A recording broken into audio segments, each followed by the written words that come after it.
这门路过诶，有个滴，都那小品我那个诶，个只包的个，我那个这路这这包这路个，啥电车有你个腿了知道哇？个马口哦，有我那家黑了是真。我在有我，都念经子，路安人做但冇讲嘛，有冇你在黑股嘛，股贴八到个嘛。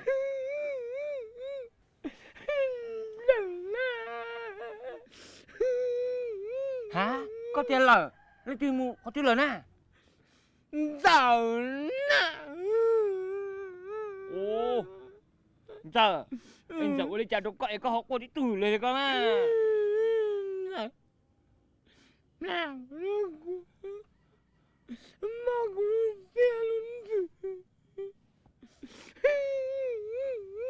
Giờ nào nó đâu có con má con lúc xe luôn rồi.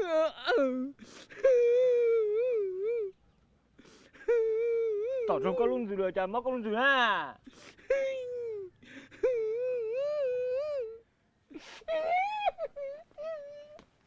Giờ ôm má con lúc xe luôn rồi. Thác con trên nữa kìa, thôi lại nữa chị khề à. Mà một thả bao liếp bao chỗ bố phải trông nè. Bao liếp bao chỗ thế chỉ sợ ua có yêu mà má lúc xe luôn rồi. Ôi trời, có phải không? Ôi sao rừng nó cũng lọt tài là dù ua gì cũng sao dù lưu rồi đó. Sao cũng lưu trả lò nè. Rồi mùa quá, chỉ là phương tài hả, phương nọ hơn gì có nhớ mà đi gì đâu.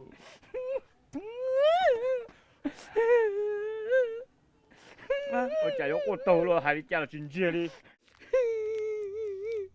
Nè, con tàu rồi có gì, nó cho chua nó nó ấy giống con tàu này á.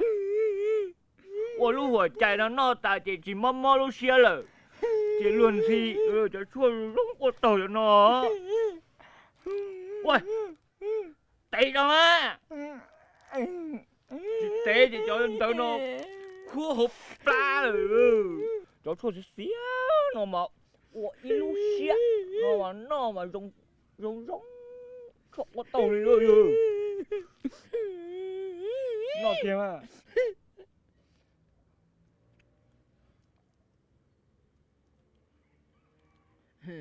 Giống giờ hả?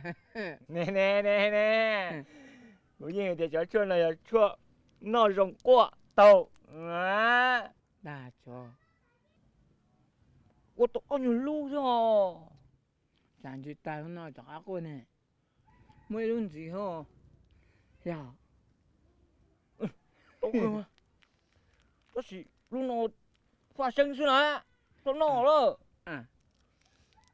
Có một chị tay mình ở thì tay kế hồi lần từ qua nó. Có số son dù nó ai thế kìa. Có tay kia trâu kia đồ nó khoản cho mà. Cháu xôi ra kia đồ khoản cho mà. Chia kia có một tụ luôn thì đã. Cái chỗ dòng dữ nè. Chú dùng từ. Có luôn từ chẳng nhá nè. À. Nó này cháu cho dùng từ mà cho Italia hồ luôn nó sẽ xe mà giờ cháu cho dùng từ nữa nhá. Con nó kia mà con nó kia có luôn từ hòn giờ hòn gây rùng trong lấy lúc trừ và phải kia gây rùng chín sáu chịu luôn từ đi đây à. Có cả một cuối mà. Cả cơ mà. Có luôn từ chẳng nhá nó lúc có đồ ăn từ xí kia. Dạ.